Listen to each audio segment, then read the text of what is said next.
Hello everyone, it's time to learn about humanity's cousins, the Votann, and to understand them, you have to picture everything from the beginning. At the start of it all, they are living in the absolute golden age of human technology, where humanity is setting out these massive sublight generation ships called the Long March Fleet, and they're packed to the brim with miners, prospectors, and pioneers, all tasked with heading out into the deep dark void to harvest the riches of the stars. But then something weird happens. These fleets reach the galactic core, a completely brutal, radiation-soaked nightmare of a region filled with black holes and stellar winds, and they just plunge right into it. Within a few centuries, all of them seemingly disappear into the fog of space, and they never look back. They're completely gone and severed all ties with the rest of humanity, as their whole civilization just ended up packing things up and sailing into the deadliest place in the galaxy, just to drop off the grid entirely. And when they finally pop back on the galactic radar, millennia later, they aren't exactly human anymore. They call themselves the Kin, though the Imperium of Man for a time would label them the Squats. And they've spent years upon years building this massive decentralized empire right under everyone's noses, exploiting the insane wealth of the core region, and treating the terrifying dangers of deep space like a casual Tuesday. Now where things really get fascinating is when you think of how the Kin are born, and it's not in the traditional way. They are a cloned race, given form through what is called a crucible, but don't think of them as an army of copies, as they are not identical. Their original ancestors engineered them with highly specialized genetic modifications known as clone skins. These modifications make them absolute tanks. We're talking about super dense bone structure and incredibly tough musculature, a physiology designed to completely shrug off hard, high levels of radiation, enhanced reaction times, and eyes that can literally see in the infrared spectrum, along with other energy spectra. But the coolest and most supernatural side effect of the clone skins is what it did to their very souls. In the Warhammer universe, the warp is a terrifying psychic dimension fueled by emotion, chaos, and turmoil, while the Kin's souls shine so dimly that the warp demons and psychic attacks in general struggle to even find them, meaning that they are almost completely immune to the corruption of chaos, because their minds are not only stubborn, practical, and grounded, but their very souls are almost unreachable to them. And they aren't alone out there in the deep dark. From day one, they've shared their society with something known as the Iron Kin, a fully self-aware, robotic, artificial intelligence species caste. And the beautiful part is, the Kin don't treat them as tools or property. The Iron Kin are viewed as total societal equals in every single way, as they fight alongside each other, trade together, and live as true brothers and sisters in the void. By the Votann and the Fane are they given wisdom and purpose, and by the searing wrath of the hearth are they filled with the fury to overcome any foe. So who is actually running this whole operation? So that brings us to the source of the civilization's name, the Votann, or as they're more properly known as, the Ancestor Cores. These are colossal, hyper-advanced, self-aware machine intelligences that the Kin brought with them all the way from ancient Earth. These are essentially the ultimate databases for their entire civilization, acting as a government, historical record, and even the closest thing they have to a religious leader.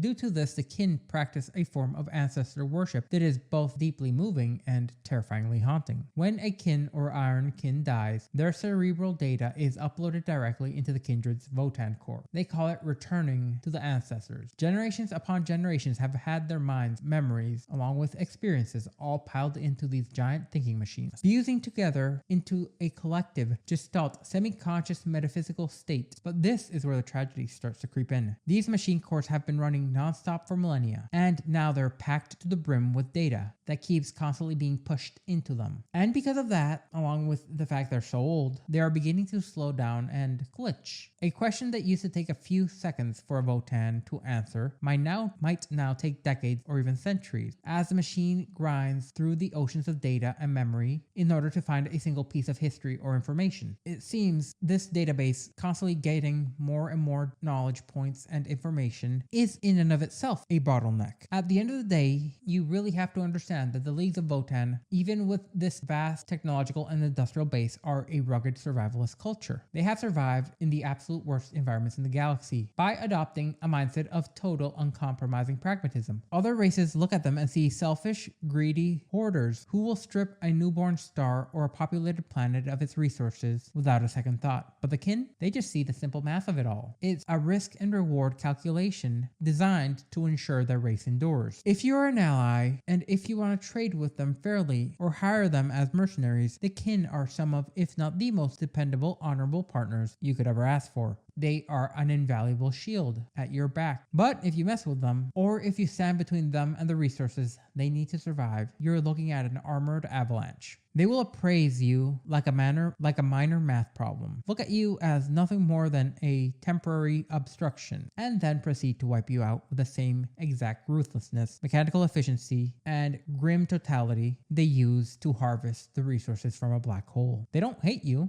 they just have a job to do, and you're the one in the way of them getting it done. Now it's time to talk about how these guys actually interact with the rest of the galaxy, because this is where the story takes an eerie, almost conspiratorial turn. For millennia, the kin were perfectly content just to sit back inside the radioactive fog of the galactic core, minding their own business, as one does. But every now and then, they would send out these prospector fleets into the wider galaxy. Some went to trade, but others, because of this deep philosophical belief that to truly honor their ancestors, a kin has to go out and experience everything the universe has to throw out at them. They would fight as mercenaries, gather knowledge, and bring that experience back to their home and eventually to their ancestor core. But this is where it gets a little creepy. The kin are incredibly closed-mouthed around outsiders, and they never ever reveal how big their civilization actually is, because they know the rest of the galaxy is terrifyingly hostile. So for thousands of years, the major alien races would encounter a single prospector fleet, have a brief skirmish or a trade agreement, and just assume, oh, a minor nomadic alien species. All the while they had absolutely no idea that a massive hyper-advanced stellar empire was quietly approaching them from inside the core of the galaxy. Because the kin are so secretive, nobody could ever agree on who or what they actually were, which is honestly kind of hilarious. To the Tau and certain humans, they were known as the Demiurge. To the space elves, the Eldari, and the Drukhari, they were called the Heliosi Ancient. To other cultures, they were often seen as the Gastronai, Kurg, or even the Gnome. The kin just sat back with a mixture of amusement and total contempt for the galaxy, letting everyone be completely wrong about them. But there was a very practical reason for this masquerade. They were absolutely positively, beyond the reasonable doubt, terrified of the Imperium of Man finding out about their genetic connection to ancient Earth. See, if the Imperium ever realized that these guys were technically human descendants, they would immediately try to claim their territory, their technology, then tax them, the horror, and maybe launch a holy crusade to wipe them out for being mutants. The kin especially despised the Adeptus Mechanica, viewing their religious obsession with machinery as dangerous and ignorant superstition, despite it actually working more often than not. Because of this, the kin are under strict orders. If you run into the Mechanicus and you can't avoid them, you eliminate them with prejudice. No questions asked, no aid given. Now, they see other races such as the Tyranids in a vastly different light. The Tyranids themselves are known throughout the kin's legends as simply the Bane, and they are afforded the wary respect one gives an especially intelligent, dangerous predator. When it comes to warfare, the kin have fought basically everyone, but their absolutely most hated enemy are their eternal rivals, the Orc, who they've been locked in a brutal war deep within the core since the very beginning of their existence. They also look at the forces of chaos with a total disgust and bewilderment, and they frequently get into fights with the ancient Necron when they accidentally dig into a sleeping tomb world and wake everybody up. But guys, the way they handle the Tyranids, this galaxy-consuming mass of bioswarm, is absolutely staggering. Most factions see the Tyranids and completely panic, while the kin just see them as the Bane. They respect how dangerous they are, sure, but the kin are survivalists to the core, and their thoughts are to gather resources first. So instead of running away, specialized kin fleets stalk Tyranid hive fleets throughout the void, and they wait until a hive ship gets isolated from the rest of the swarm. Then they move in, launching a coordinated strike and literally harvest the terrifying alien monstrosity for raw biological resources. That is a level of casual cosmic gangster that you rarely see in Warhammer, and the kin are all the cooler for it. Now, everything changed when the Great Rift tore the galaxy asunder. Suddenly, these massive violent warp storms with names like Ogryr and Cyclope opened up right inside the galactic core, completely swallowing entire star systems and cutting off ancient trade routes. Holds that had stood for thousands of years just vanished overnight, and the kin were forced to abandon their ancestral homes just in order to survive outside of the core. But in true stubborn kin fashion, they refused to give up and give the Great Rift a terrifying, epic name, believing that naming this disaster as one big entity would give it a kind of superstitious power to them. So they treat each warp storm as a separate practical hazard, like a bad stretch of weather on a cosmic highway. Because they've been forced out of the core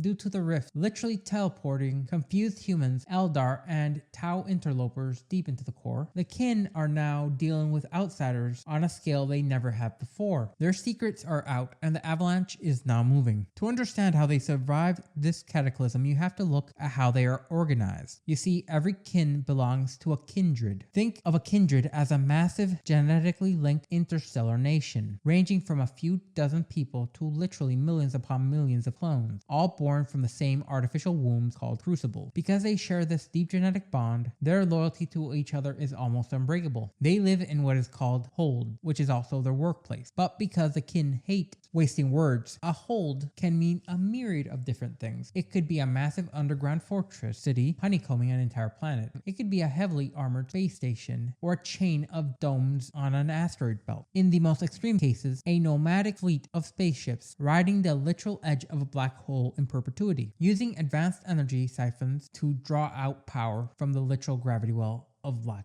which is a baller move, by the way. And these kindreds then form massive alliances called leagues, like the Greater Thurian League or the Ymir conglomerate, all to share military power and trade. At the absolute center of every league sits a Votann Ancestor Core, whispering ancient wisdom through communication nodes called Fanes to the Grimnir, the only psychic living ancestors who are able to communicate with these ancient machines. This society is entirely built around the concept of memories of the dead and surviving in the cold darkness of the universe. With that understanding under our belt, we can look at why they had to develop in such a manner. And we can do that by understanding the galactic core, as it isn't just a tough neighborhood, it's an absolute cosmic meat grinder. We're talking about a swirling, chaotic void of newborn stars and massive gravitic anomalies, alongside a myriad of black holes. Over the millennia, all the big players in the galaxy, the Imperium's tech priests, the elegant Eldari, and even the literal forces of chaos have all tried to venture into this region and strike it rich, or maybe even find a place to hide. And you know what happened to them? Well, they vanished. The core is basically a massive interstellar graveyard, littered with the blasted ruins of drifting ghost ships and anyone brave enough or stupid enough to venture in there. Now, how do you actually survive in a place that literally tears you apart due to gravity? Well, if you're the kin, you don't just survive, you completely dominate it. This is where the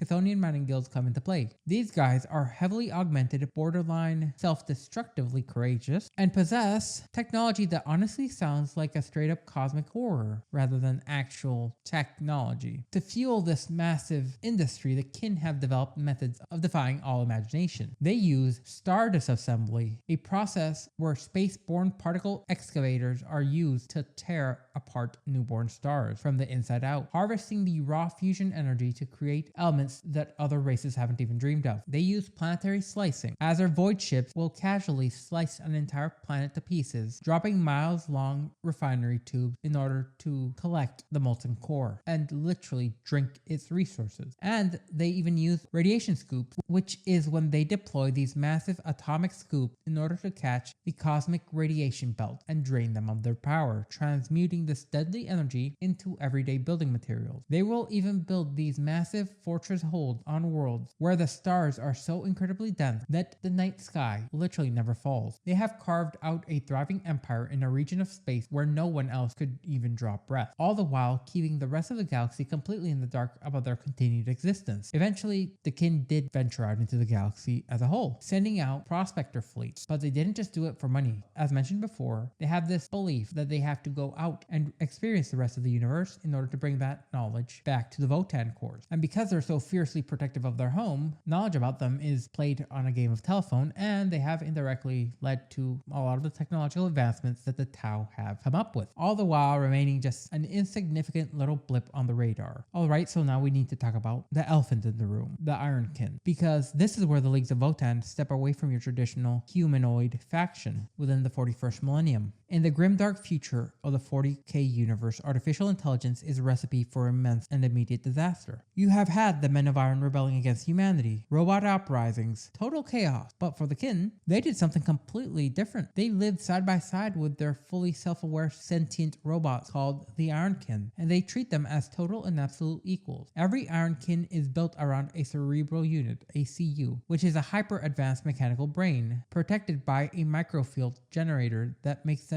almost indestructible. Their bodies are completely customized for whatever job they're designed to do, whether they're mining, piloting, fighting, on the front lines as a shock trooper, or even babysitting. These mechanical bodies are seen as deeply personal to them, and if they are damaged, they do not just scrap them and get a new one. They go out of their way to repair them, just like an organic person would when healing from an injury. Now, it gets a little spooky when you think about how the kin feel organic emotions, and they don't. Instead, they possess the capability to mimic human behaviors. Things like pride, camaraderie, empathy, and anger are programmed into them strictly to integrate perfectly with their flesh and blood cousins. They don't actually have a personal ambition. They don't genuinely love you. They don't truly care. They don't want to conquer or to lead. They just want to find their niche and help their society survive. This is what's made them fit a niche of perfect harmony between themselves and their organic brothers. If the Ironkin are the backbone of kin society, the Hernkin are the ones pushing it to the absolute terrifying limits of the unknown. These are the explorers and the scouts of the League. To the kin, a blank spot on a star chart isn't just empty space, it's a mystery that demands, almost obsessively, to be solved. While other cultures might view their nomadic wanderers as outcasts or rebels, the Leagues view the Hernkin with the absolute highest honor. These brave pioneers leave their tightly knit families behind for solar decades at a time, venturing out into reaches of space declared forbidden or dead by all other factions within existence. It gives them these massive, greater-than-life type vibe when seen by other members of the Leagues of Votann. They are functionally a specialized band of armored scouts carrying pan-spectral scanners that can see across multi-dimensional wavelengths, stepping foot onto ancient and dust-covered moons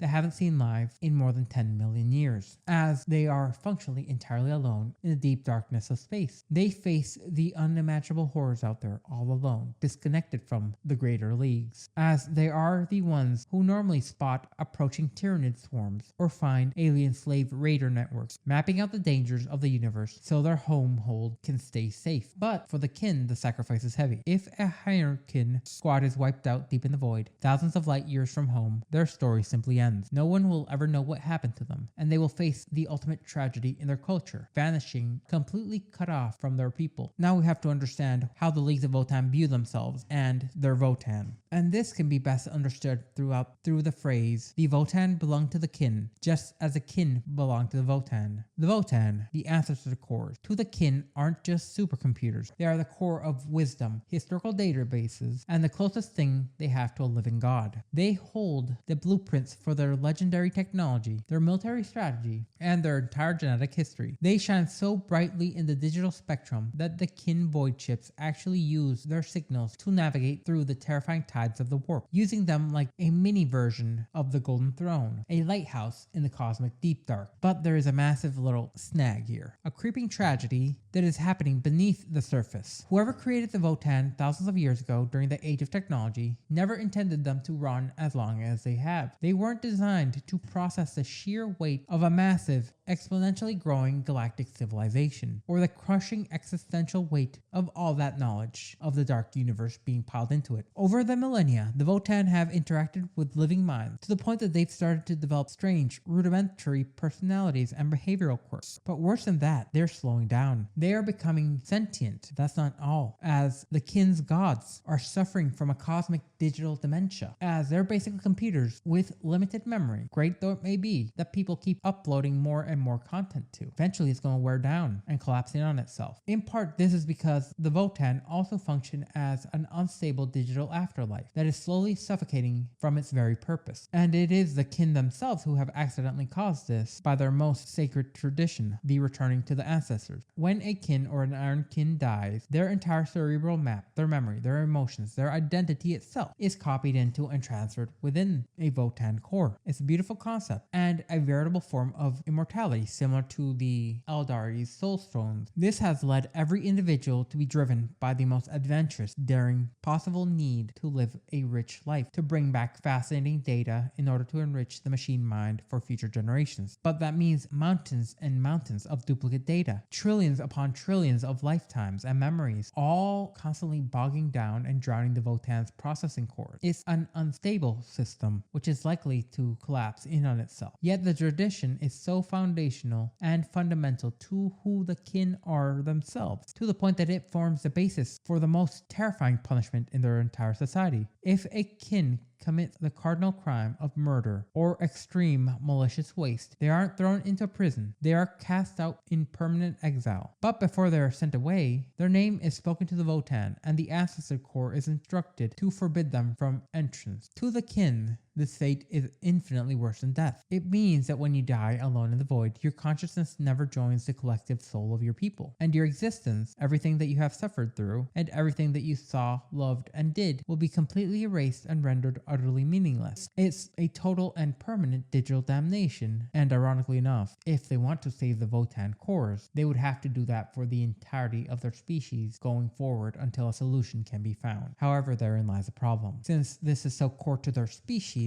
to do so would fundamentally break who the Votann are. Now, to wrap our heads around the society as a whole and what the Votann cores are preserving, we have to look at how their society functions on a day-to-day basis, and to see how their civilization is stitched together. The Leagues of Votann basically are this massive network of interstellar alliances, divided into these tightly knit kin communities, autonomous groups called kindred. Think of kindreds as an extended family and an industrial cartel all at the same time. While functioning in negotiations as a sovereign nation state, the Votann actually have a population that easily dwarfs both the Tau and the Eldari, but compared to the teeming endless billions of the Imperium of Man or the endless scores of orcs, they are just a drop in the bucket. When you look at an army of the kin, they aren't just wearing the same uniform or fighting under the same flag, because they're a clone race born from artificial wombs known as the Crucibles. They share a deep genetic connection that goes way past simple cultural loyalty. When they are out in the void or in a deep mining trench, they have the seamless, almost biological understanding of how they think and how they should act. To an outside observer, it looks like low-level telepathy. They move and work as if one massive singular organism, as every kindred is operated out of a fortified home called the Hold. And the Hold isn't just built as a traditional fortification. It's built around what they call the Four Pillars. And these aren't just physical structures, they are literally foundations to their survival. You have the Hearth. This is a massive plasma reactor which will always be present, and it's the absolute center, constantly burning at the core of every hold. It powers their defenses, generates their atmosphere, and keeps the lights on. The kin believe this fire symbolically burns inside the chest of every single one of its members, and it's only extinguished when the entirety of the kindred dies out. You have the Forge. This is the kingdom of the Brôkhyr, the massive engineers who built every weapon, vehicle, and piece of survival gear, whether it's a massive planet-side factory or a hollowed-out industrial asteroid. This is where their civilization is armed and armored. You have the Fane. This is a holy ground where the psychic Grimnir go to interface directly with the Votann Ancestor Cores, downloading ancestral data and wisdom in order to guide their people better. And lastly, you have the Crucible. This is a highly guarded cloning facilities containing the genomic technologies and the artificial wombs that will ensure the next generation of kin are designed and grown to the best specifications possible. However, when it actually comes to running this operation, the kin don't do kings, dictators, or holy emperors. Instead, each kindred is governed by a council known as the Hearthfolk, and they gather this in a massive, perfectly spherical chamber known as the Vargadon, which is located within the heart of their primary hold. The council is made up of guild masters, military commanders, and wise Grimnir priests. Now, if you've looked at human politicians within the Warhammer universe, you understand that they're normally a bunch of backstabbing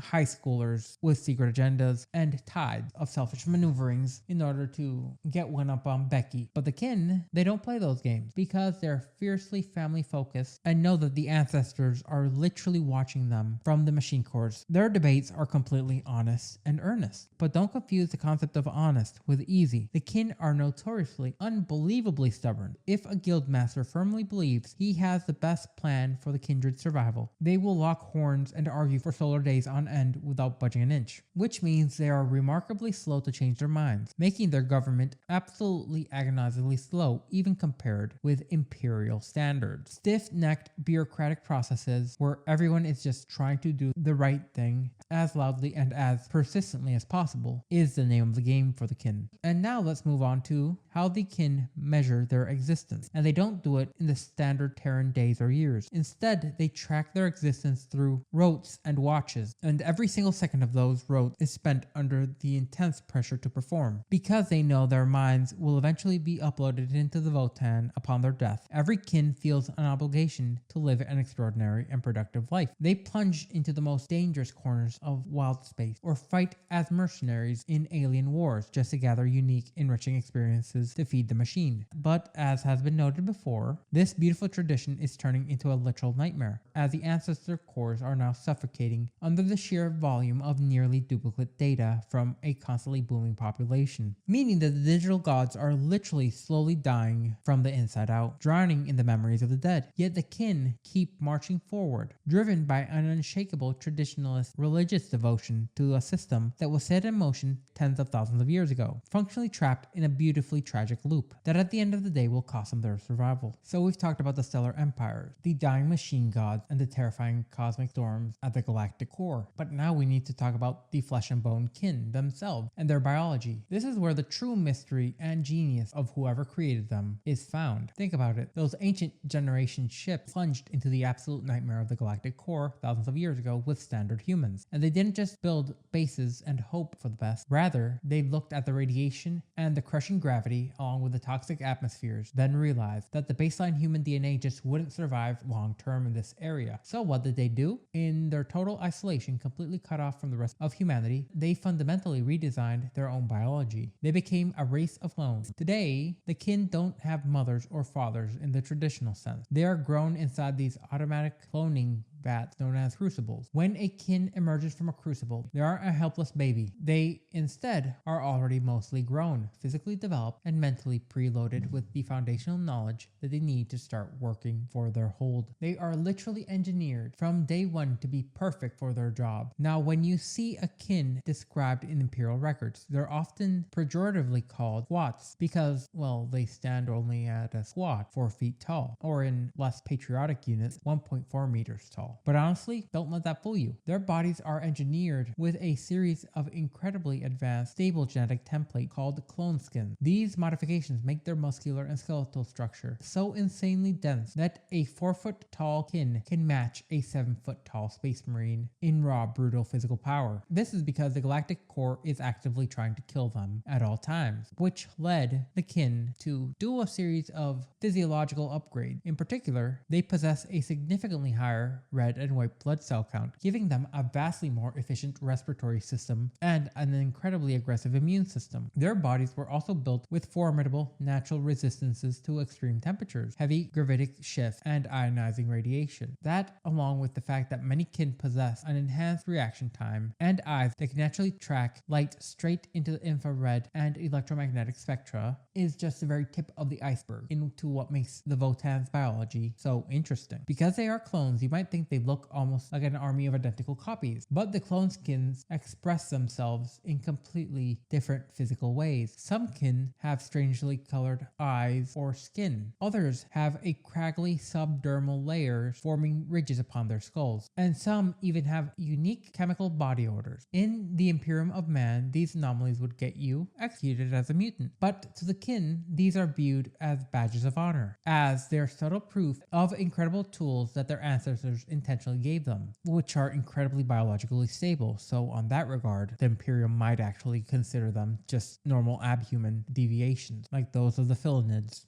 Alterations were also made to the kin's mental acuity and body itself through unknown means, such that they were far less able to make use of the powers of the immaterium, or to even be affected by the denizens therein. But the absolute wildest part of kin genetics isn't what they did to their muscles, it's what was done to their souls. In Warhammer, the human mind, or the mind of any sentient being, is functionally like a blazing torch in the psychic dimension. Even the Tau do appear to some degree within the warp, meaning they have to fear the potential corruption of demons and physical mutations. The first ancestors saw the danger of this and deliberately engineered the kin's psyches so that their souls shone incredibly dimly in the warp, to the point that they, even compared to the Tau, are functionally psychic ghosts, as their spiritual footprint is so faint that the temptations of chaos and the psychic attacks of hostile aliens struggle to even find purchase within them. It is so incredibly rare for a kin to succumb to demonic possession or physical mutation that is functionally unheard of. The fascinating catch of all this is because their souls are so deeply hardened and dimmed, they have absolutely no true psychers amongst the kin. The genetic mutation simply doesn't exist in their gene pool. Functionally, they have a psychic blankness that does not extend to the rate of actual blanks. This is also why they're so stoic and deeply, unmovably stubborn. Their minds and souls were literally hardened into unyielding fortresses. So, if they don't use sorcerers or traditional psychers, how exactly do they navigate the universe, which relies so heavily on warp energies? That brings us all the way back to the Grimnir, the living ancestors mentioned before. These ancient engineers left behind one highly specialized psychoactive clone skin type, which is given exclusively to Grimnir. This specific gene template allows the soul to shine just bright enough to interact with warp, but they're not able to cast spells with their bare minds like humans do. Instead, they use highly advanced barrier technology, channeling the volatile energies of the Empyrean through mechanical force like ancestral warring staves and psychic crests, in a way that is completely safe, controlled, and mechanical in nature of handling supernatural energies. When you look at the whole picture, from the organic kin walking around with craggly skin and infrared vision, to the fully sentient ironkin robot working right alongside them as social equals, you realize that the Leagues of Votann aren't just functional, they are truly synergistic in both mechanical and organic evolution. They are basically the Emperor's dream for humanity, just a little bit too abhuman for his taste. With that knowledge under our belts, we can move on, and we can see how they deal within the environment itself. We're talking about gravity maelstorms, savage radiation nebulas, and gnawing, crushing edges of literal black holes being what they call home. Most factions would look at a place like this and say, absolutely no, I'm staying away from here. But if you're a member of the Chthonian Mining Guild, you look at this nightmare scenario and think, oh man, I bet I can get a lot of awesome rocks in there, all the while screaming rock and stone. You see, the mining guilds themselves are as stubborn, if not more so, than the kin individually. And to be a part of them, you have to be as fearless and aggressively acquisitive as a kin can be. They take a weird sort of grim pride in the whole shebang, braving the hazards that would make even their own people turn around and go home. This bloody-minded attitude doesn't just apply to cosmic weather, it applies to the people too. If the Chthonians find a spot of fully functional plasma storage or a massive barge belonging to another advanced alien empire, they don't just see a legitimate civilization with a claim to property. They see a highly concentrated vein of harvestable resources waiting to be extracted. They'll try to trade with you at first, but eventually, if they find that you say no, they will no longer think war would be just a waste of time and ammo, and they will casually roll in with a planet-shattering mining laser or a myriad of beams that cuts everything you have off from reality. To survive doing this job is insanely dangerous, so to be a miner, you have to be built completely different. Most kin who join the Chthonian guilds are already genetically modified with clone skins that give them hyperdense bones and vacuum-hardened organs, alongside an extra resistance to radiation that other kin don't have. But for the Chthonian, that is just the baseline. Once you signed up with the guild, you are to undergo repeated brutal surgical procedures in order to pack your body with as many cybernetic augmentations as humanly possible. We're talking about reinforced metal skull plates, artificial bionic, and heavy mechanical organs designed to let you withstand the absolute worst environments in the galaxy with nary a spacesuit. Within the guilds, there's this awesome, incredibly rugged culture of cheerful rivalry, in particular regarding how heavily scarred and modified you are. believing whoever goes as close to no organic full Borg as possible is the toughest, meanest guy in town, relatively. It seems that when using the word mining, they don't mean what you would traditionally view as mining. This would be a humble understatement, as to make up for their short statures, they excavate on a colossal, breathtakingly insane scale, using global magna extraction and tectonic delving in order to literally topple down mountain ranges and shatter worlds from the inside out, just to free up precious resources and ore deep within the core of the world. They deploy giant stellar siphons that sit on top of stars and drink the energy, causing actual suns to grow dim under their attention. Things that humanity views with absolute superstitious terror, reality warping phenomena, the Chthonians will calmly tear apart and process it by using methods like atom delving. And they don't care if it's in an active war zone. If a battle breaks out while they're working, the Chthonians will drop atmospheric energy field domes from their gunship in order to just keep mining while the war is going on in the background. Their elite Chthonian berserkers will charge into the fray in order to provide extra space for the kin to continue mining, swinging around plasma axes and concussion mauls, competing with each other to see who can smash the most heads before their kin are done mining. To understand why they operate like this, you have to look at what they call the truth, because kin society is so incredibly conservative and traditional, they have a set of idioms and sayings that they treat as absolute common sense, regardless of the situation. But to the kin, these aren't just phrases, they are deeply nuanced and undeniable laws of reality. Take their famous battle cry, the ancestors are watching. On the surface, it might seem like the cry of a space marine, such as for sanguinius, but in reality, not just to live to the expectations of the dead, but it is the deeply comforting reassurance that once they die, they will literally be joined up with their ancestors in a Votann core. Meaning, no matter what happens, the kin are never truly alone. They use expressions such as true as rot for something so inconceivably factual that questioning it is an insult. If someone is incredibly angry or hyper-focused on a goal, they will say something along the lines of, their hearth burns. If a plan is completely foolish and idiotic, they will say, a prize for an orc. And if someone is being wasteful or lazy, they will say that waste feeds the void, treating the cold vacuum of space like a hungry predator waiting to swallow up careless members of their crew. But the absolute most important truth of all, the one that literally drives the axiom of the Chthonian mining guilds is, luck has, need keeps, toil earns. It means that if you work the hardest to get something, and you have the greatest need to ensure your race survives, you deserve to have it, no matter the costs. The people that lose from you gaining it, or the civilizations erased in the process. It's cold, calculated, and unyielding. But it's worked for the survivalist clones that reside in the galaxy's core. We've talked about their society, their homes, and their biology. So now let's get into the fun part of it all. How the Leagues of Votann actually handle the brutal reality of galactic warfare in the 41st millennium.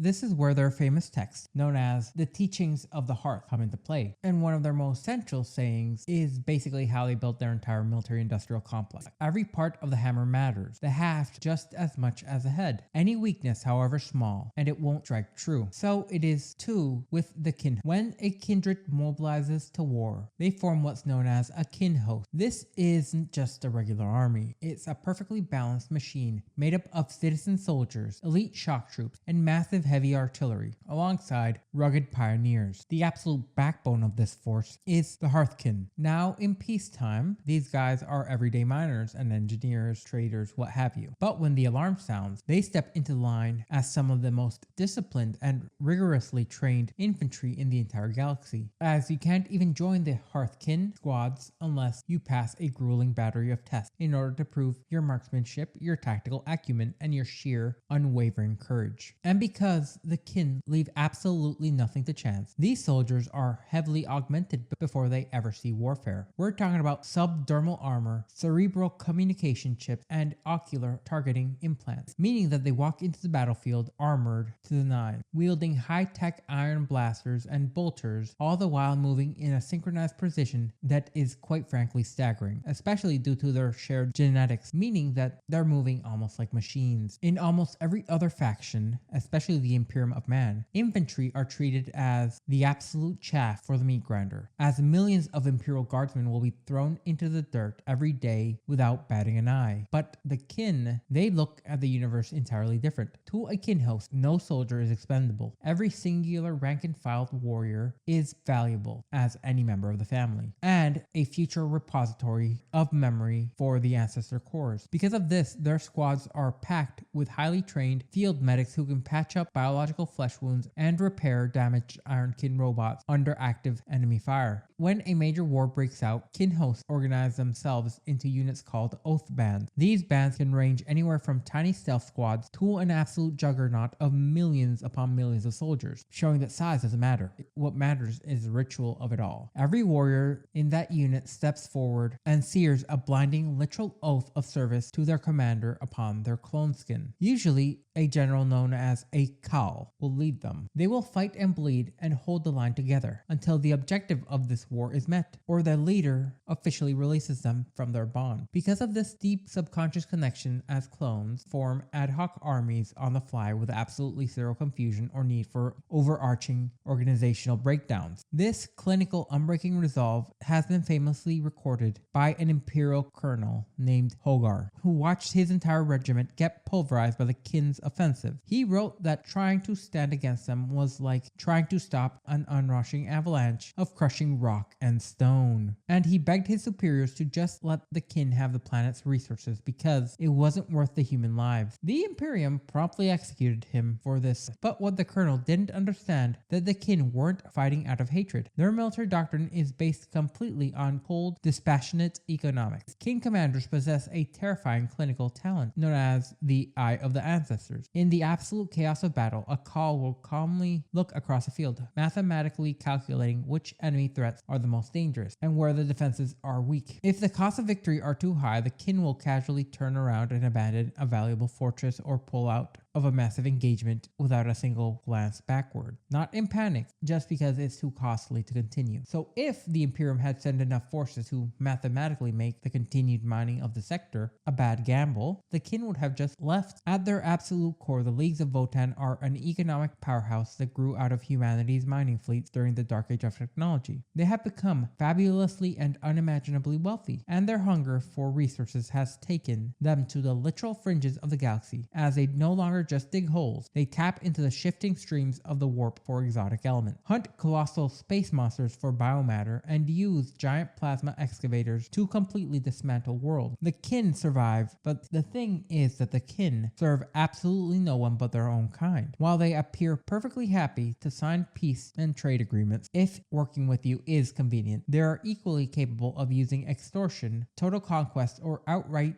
racial cleansing and extermination, if the math sides that way. If a Kin survey team realizes your planet sits on a massive deposit of rare materials, they will drop their heavily armored harvester plants right into your atmosphere. Even if you had less than 24 hours ago been sharing a pleasant conversation with them while drinking coffee. All the while, they will strip mine your world for all it's worth down to its core, completely ignoring your civilization and paying absolute no heed to the indigenous populations dying on the surface as their biosphere collapses. And this is because of some divine right or belief in a greater imperium, in a greater purpose. This is just because it math just right. The math just right. The Leagues of Votann themselves, in particular the ones that dwell in the galactic core, were to anyone else, including the Imperium, the Eldar, and the Tau, would be a death trap. The Kin have devised many a hold world designed specifically to live with a sky of perpetual starlight or within massive moons, asteroids, etc. Now you might think of them as just a bunch of hyper-capitalistic cloned miners crammed into a chaotic space center, and you'd believe that they'd be constantly at each other's throats. But civil war amongst the Kin is incredibly rare, as they view fighting their own kind as dishonorable and, more importantly, a massive waste of resources. They have taken the concept of capitalism to its extreme. Why take a risk that could cost you resources when not taking that risk could get you resources? Once a league lays claim to a sector of the core and drops their identification beacons, the boundaries become a sacred tradition. The only time borders ever shift is if it's smoothly renegotiated with a trade contract, and if a kindred decides to willingly switch their allegiance to a different league. But wrapping around their empire is a limited border zone called the circumnuclear disk. From a distance, it looks like a beautiful shining mosaic of many-hued glowing dust falling internally inward towards the center of the galaxy, but up close, it's an absolute nightmare. This disk is violently ripped apart by unstable warp currents just beneath the skin of reality. It's a catastrophic barrier that's beveled by rogue stars, erratic gravity pockets, and blinding radiation. To the kin, the circumnuclear disk is the ultimate edge for their world, and it's the official border for the League space. And to cross it means stepping out into what they call far space. When it comes to expanding their borders outward, the kin view it with cynical pragmatism. If they find a star system rich in resources, they won't care who was there first. If the indigenous population is willing to cooperate, sign trade deals, and let the kin strip mine their planets undisrupted, then peaceful cohabitation is fine. They've actually formed peaceful alliances with factions like the Tau for centuries. But if you stand in their way, or if military conquest is simply the most efficient route, the kin will launch a completely emotionless, highly calculated offensive. And honestly, these impersonal invasions are more horrifying than a hate-fueled crusade, because at least with a crusade, there is some passion. You, as an existence, matter to the Imperium in a negative way, but still you matter. In contrast, you are nothing but dust in the wind, a small obstacle for the kin. Your existence matters less to them than a bug you accidentally stepped on. Now, everything for the Votann changed with the arrival of the Great Rift and the dawn of the Era Indomitus. They divided the Great Rift into massive warp storms and named them Grudgebands, Troll, and Cyclops. All these erupted across the galactic core, entire star systems being swallowed up whole, ancient trade routes being completely shattered, and stable space current inverted into predatory horrors. Pulsars turned into betanched nightmares, and black holes literally spouted fangs of dark matter. True to their stubborn nature, the kin refused to call the Great Rift the Great Rift, thinking given this catastrophic trauma, a name would give it power. So rather, they divided it into smaller, more manageable concepts. And they've generally managed to somewhat overcome it, but the fallout has been catastrophic. These storms themselves vomited out hordes of chaos demons and triggered massive orc wogs all across their borders. Right now, the Greater Thurian League is locked in a brutal multi-century conflict known as the Battle of Grudgebands, fighting for their literal survival against the forces of chaos. The pressure is so immense that for the first time in history, multiple leagues have been forced to abandon their ancient sanctuaries in the core in order to migrate out into far space. The galaxy is fracturing, and it's not just the Imperium who's having to deal with this mess. As the darkness is closing in, and even the ultimate survivalists of the galaxy fear that all existence is becoming a cosmic graveyard as they are pushed to their absolute limit. So you'd think that with their cold, dispassionate survivalist logic, their entire society would just see a fight and think of it as too expensive, then walk away and forget it, right? Well, there is a glaring exception to that cold logic, and it's called the grudge. You wouldn't be space dwarves without the grudge. And if an enemy crosses a line, if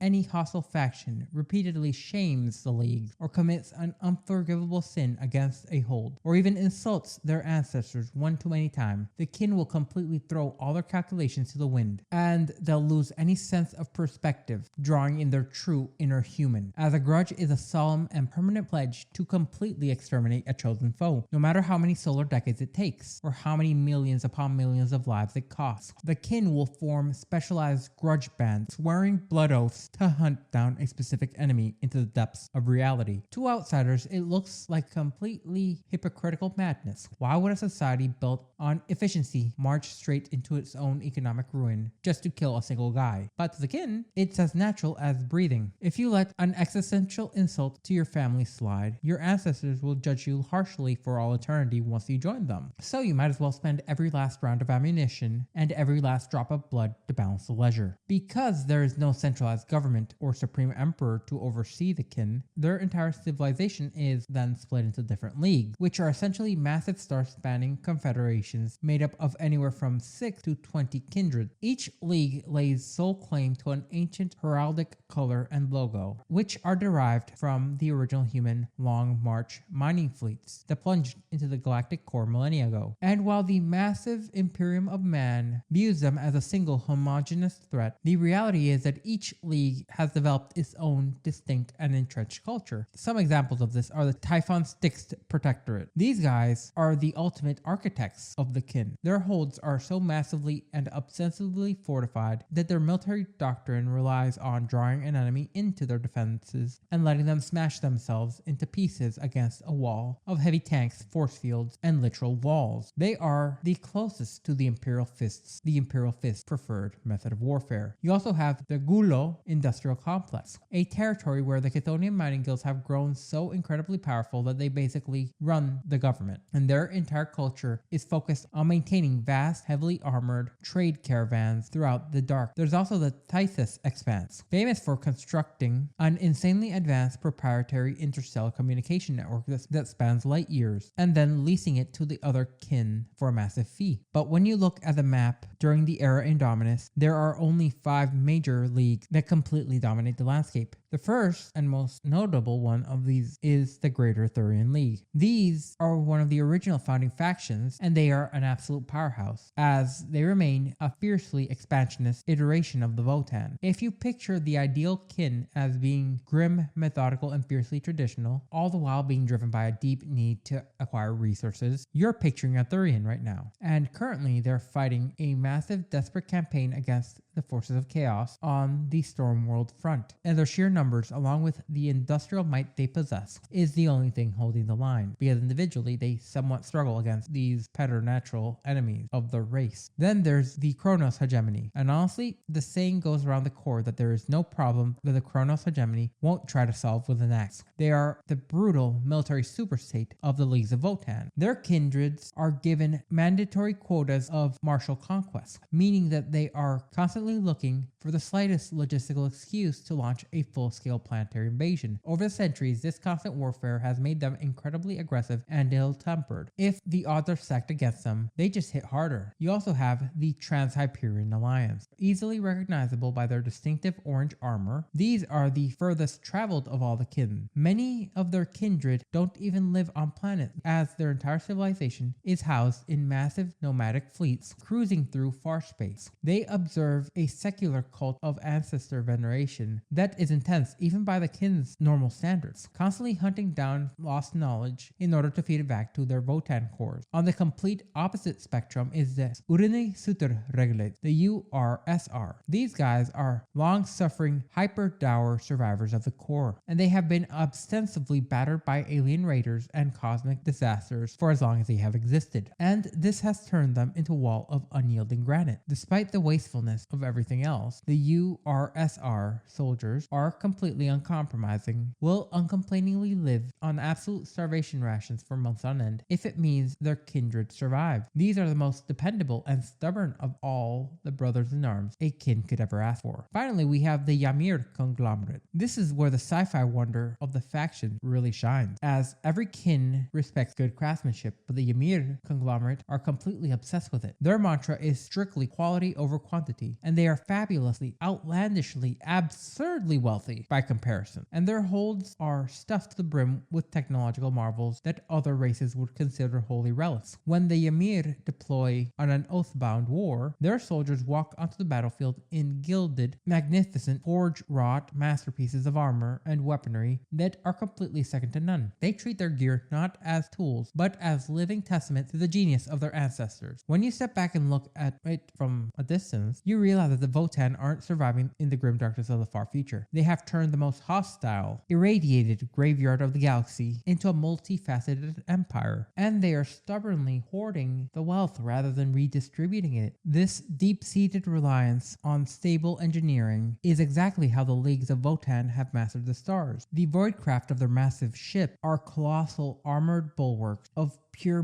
bulk and shielding. Even their baseline commercial vessels, like the Bastion and the Stronghold class, used for routine mining operations, can easily match the armored thickness and heavy firepower of a full military cruiser belonging to any race. To move through real space, these giant structures utilize an immense electromagnetic shielding scopes that feed fuel directly into a massive hydrogen ramjet, pushing the heavy mass towards an unstoppable ballistic momentum. But when it comes to faster than light travel, the kin completely reject the terrifying, blinding leaps of faith that are practiced by humanity through the warp. The Imperium throws its ships into the warp for weeks at a time, relying on the psychic screams of the Astronomicon and the sacrificial cohort of the Astropaths to find their way, hoping that they don't emerge decades later or mutated into horrors. The kin look at that as complete madness. Instead, every kin voidcraft is commanded by an augmentically enhanced void master. This is done via hyper-accelerated logic cores of Iron Kin wayfinders. These advanced sentient AIs calculate the probable navigational path through the shifting tides of the immaterium without risking psychic containment and demonic madness. They essentially move through the gaps in the warp, taking calculated plunges whenever there is no alternative. These are short and tightly controlled jumps where the vessel slips into the warp and covers a precise yet minute distance, then back into real space before the chaotic current can warp their trajectory. It is an agonizingly slow method of travel compared to the vast leaps of other factions, but it guarantees absolute reliability. The kin will arrive exactly where they want when they intend to get there. However, they might not be fast enough every single time, but they'll be there on time every single time to the last millisecond. And during these short plunges, they even deliberately pause inside the warp, deploying their ship's advanced harvestings to salvage energy from the empiric currents, boarding ancient drifting space hulks to strip them of resources. They have turned the ultimate dimensional cosmic horror into a routine industrial pit stop, as they are the masters of the machine, and the cold logic that navigates them allows them to cut through the supernatural storm, standing firm against the dark with an unyielding hammer and a ledger of grudges in the other hand. When you look across the landscape of the 41st millennium, everything feels broken, decaying, or steeped in supernatural, superstitious terror. The Imperium of Man builds its starships like cathedrals and treats simple circuit boards like holy relics, terrified that thinking too hard about how it works might invite heresy, which it has before. But within the galactic core, the Leagues of Votann operate on a level of engineering that is completely detached from those kinds of religious dogma. They have their own religious dogma that is eventually going to collapse in on themselves. To understand why the kin have such advanced technology and they don't view technology as magical, divine, or even static, you have to understand that they come from an age, and they maintain traces of the technology from the dark age of technology, which miraculously they have preserved fragments of, and even iterated on them for tens of thousands of years. The Imperium relies on the unyielding standard template construct, STCs for short, treating them as unalterable scripture. If human tech priests modifies the lasgun schematic by a fraction of the inch, he is likely to get executed for tech heresy. But the engineers of the kin, known as the Brôkhyr, look at STC blueprints and see them as rough draft. They take pride in their slow, methodical improvement of these ancient designs, injecting their own personal ingenuity and signature styles in everything they forge. This iterative process has allowed them to master the forces that humanity completely forgot or deliberately suppressed, including the widespread deployment of sentient, free-thinking artificial intelligences in the form of the Ironkin. To the Brôkhyr, a device is only as good as its utility, reliability, and efficiency. There will be no decorative gargoyles, no sacred oils, just rugged, pragmatic machinery that will be physically battered and bolted into shape. This philosophy has proven the creation of functional perfection within the Iron Kin, and it is woven straight into the clothes of the very kin. The absolute baseline garment for nearly every citizen of a hold is a void suit. This isn't a heavy canvas uniform, but rather it's a highly advanced engineering marvel, threaded with dense spacium alloys and lined with sophisticated thermoregulatory and radiation-hardened layers. On its own, it acts as the ultimate utility wear for mining trenches and construction decks. But once a kin slaps a helmet on it, it becomes a fully operational, self-contained, space-capable suit, allowing them to endure the vacuum of the void for prolonged periods of time. When the kin mobilize their citizens for war, the citizen soldiers of the Hearthkin don't change their clothes. They don't put on uniform. They just augment what they're already wearing. They bolt on hardened joint plates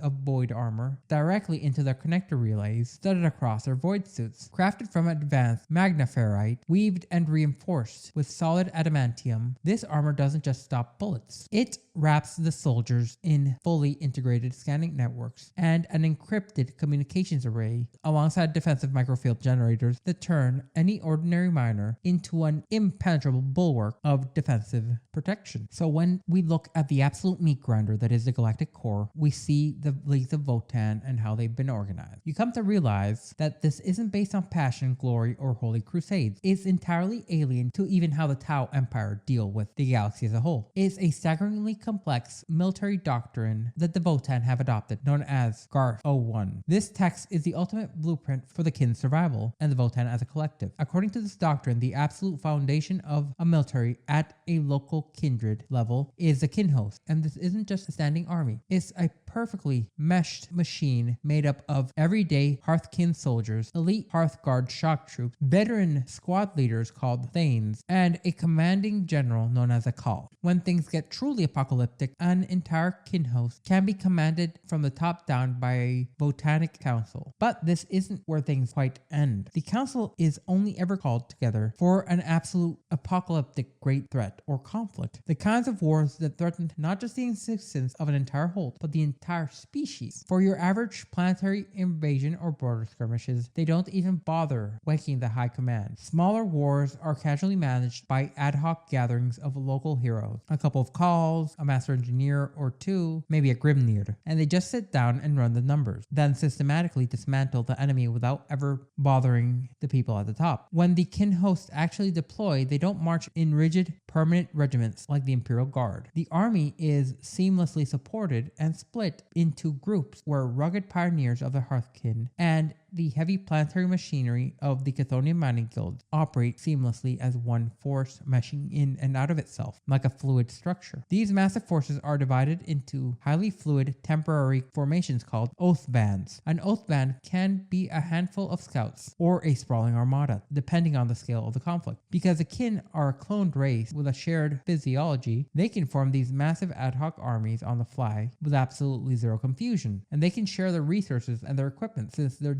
generally built the same, eliminating much of the logistical difficulties that conducting a war on a large scale necessitate. They might also even spin off into smaller, highly specialized temporary formations, such as harvests, hearthbounds, and forgebounds. It's honestly an incredibly eerie thing to witness, as a chaotic mass of miners, robots, and soldiers instantly lock together into a flawless telepathic military machine and start shooting at the stars. This brings us to the absolute core of the Kin military doctrine. When a Kin leader stands in the middle of a screaming, bloody battlefield, they do not panic or rage. Instead, they perform mathematical calculations, casting an eye of the ancestor. They look out across the carnage with an absolute terrifying stoicism, and in a matter of seconds, working like a machine, they identify the most dangerous enemies and the most important fortifications, alongside calculating the weaknesses, and adding up how many bullets and how many lives it's going to cost to break them. Fighting the Kin has been noted to be a deeply unsettling experience because you realize there is no malice behind those eyes. They aren't trying to conquer you out of spite. They're just balancing spreadsheets. They're literally businessmen, and you're nothing but an extra comma on an equation, a rounding error, if you will. But this has been constantly thrown out because the grudge system keeps rearing its ugly head. But ironically enough, the grudge system, their formal grudges, are what proves they are truly human to the core. They might not seem like it, but they share that same inbuilt human need to truly hate something until you have no other recourse than to get rid of it, no matter the cost. So there you have it, the terrifyingly hyper-efficient existence of the Leagues of Votann. They are a stark reminder that sometimes the most dangerous things in the galaxy aren't driven by hatred, and they aren't these massive monsters of flesh, gnarling teeth, and green sinew. They're short businessmen who hold grudges, and I really hope you enjoyed this deep dive into the galactic core. If you did enjoy this video, please consider hitting the like button and subscribing to the channel. It honestly means the world to me, and it ensures that YouTube actually pays attention. And this video isn't just me yelling out into the void. Also, leave a comment in the comments down below because it lets me know what you want to watch next. Thank you all so much for watching. Stay safe out there, and I'll see you in the next one.